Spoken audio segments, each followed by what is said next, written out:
Bicara tentang virus, saya jadi penasaran nih. Virus itu seperti apa? Apakah dia kuman? Samakah dia dengan bakteri?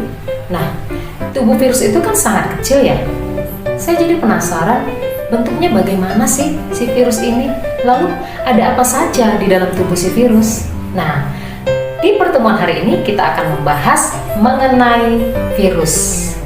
Mulai dari sejarah penemuan virus sampai nanti ke ciri-ciri virus. Yuk, langsung saja kalian lihat pembahasannya dalam video berikut ini. Alright.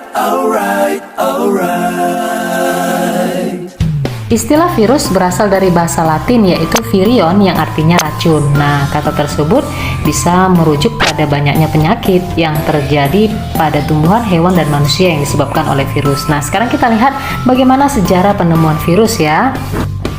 Virus ditemukan pertama kali oleh ilmuwan Jerman yaitu si Adolf Meyer pada tahun 1883. Nah, saat itu dia sedang meneliti penyebab penyakit pada daun tembakau yang ditandai adanya bercak-bercak.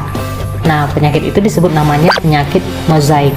Nah, kemudian si Meyer menyemprotkan getah yang diekstraksi dari tanaman yang sakit ke tanaman yang sehat. Ternyata tanaman sehat itu pun menjadi sakit. Nah, kemudian Meyer menemukan bahwa penyakit tersebut dapat ditularkan dari tanaman yang satu ke tanaman yang lain. Kemudian Meyer menduga melalui pengamatannya bahwa penyakit mozaik itu disebabkan oleh bakteri karena ukurannya lebih kecil dari biasanya sehingga dia tidak bisa mengamatinya dengan mikroskop biasa. Dugaan ini kemudian diuji oleh Dmitri Ivanovsky yaitu seorang ilmuwan Rusia pada tahun 1892. Jadi dia menyaring ekstrak daun tembakau yang terinfeksi melalui saringan yang didesain khusus untuk menyaring bakteri. Kemudian hasil saringan tersebut dioleskan pada daun tembakau yang sehat dan ternyata daun tersebut menjadi sakit.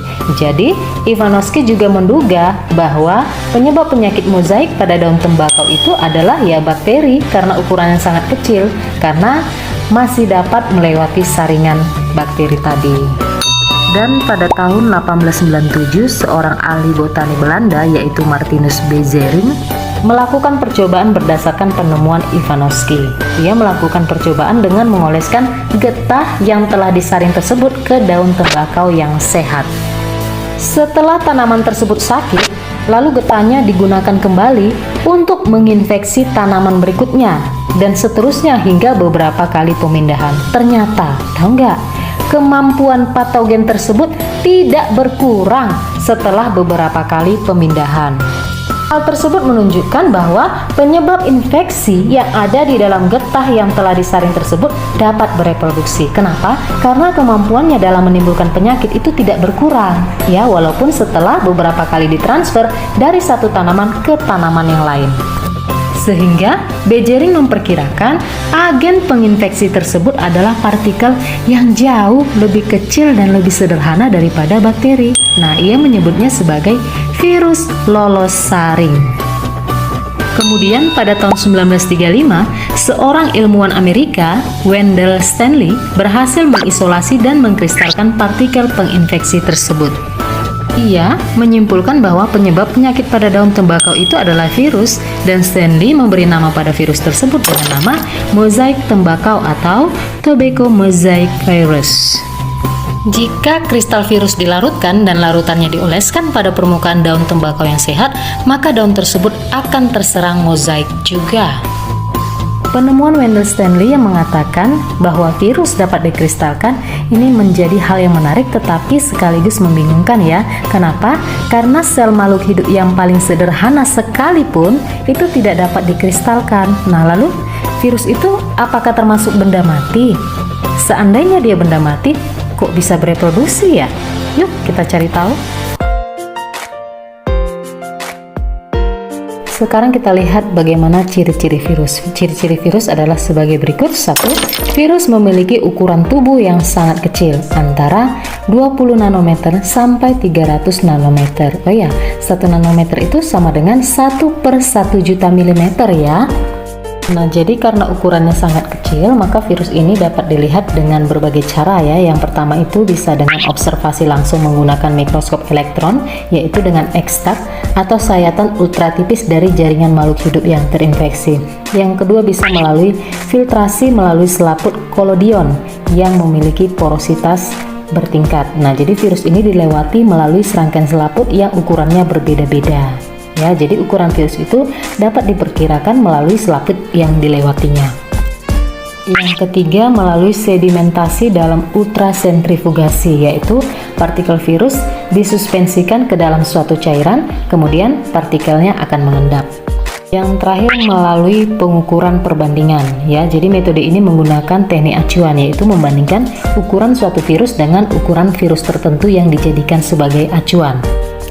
Ciri yang kedua adalah virus hanya memiliki satu jenis asam nukleat, yaitu kalau tidak DNA saja, dia punya RNA, ya. Salah satunya saja yang diselubungi oleh kapsid. Kapsid itu apa? Kapsid itu adalah selubung protein.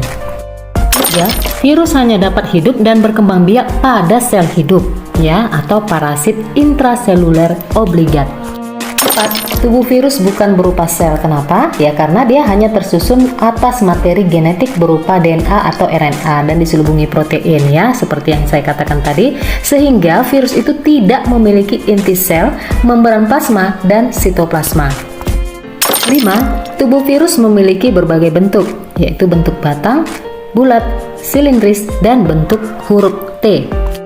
6. Virus merupakan makhluk metaorganisme, yaitu bentuk peralihan antara benda mati dengan makhluk hidup. Nah, kenapa dia dikatakan benda mati? Karena dia memiliki sifat dapat dikristalkan. Dan kenapa dia dikatakan makhluk hidup? Karena dia dapat berkembang biak. Bentuk tubuh virus tadi sudah kita jelaskan bahwa ada yang berbentuk batang, bulat, silindris, dan berbentuk huruf T. Nah, yang berbentuk huruf T ini nanti disebut namanya bakteriofag, ya, artinya virus yang menyerang bakteri. Nah, sekarang kita lihat bagaimana struktur tubuh dari bakteriofag. Kalau kalian perhatikan, tubuh bakteriofag itu tersusun atas kepala, ekor, dan serabut ekor. Di bagian kepala itu berisi DNA atau RNA saja. Kemudian DNA dan RNA itu dilindungi sama kapsid, ya. Jadi kapsid itu fungsinya selain sebagai pelindung, dia juga dapat membantu menginfeksi virus ke sel inangnya dan menentukan macam sel yang akan dilekati. Sejumlah subunit molekul protein yang menyusun kapsid dan identik satu dengan yang lain disebut taksomer.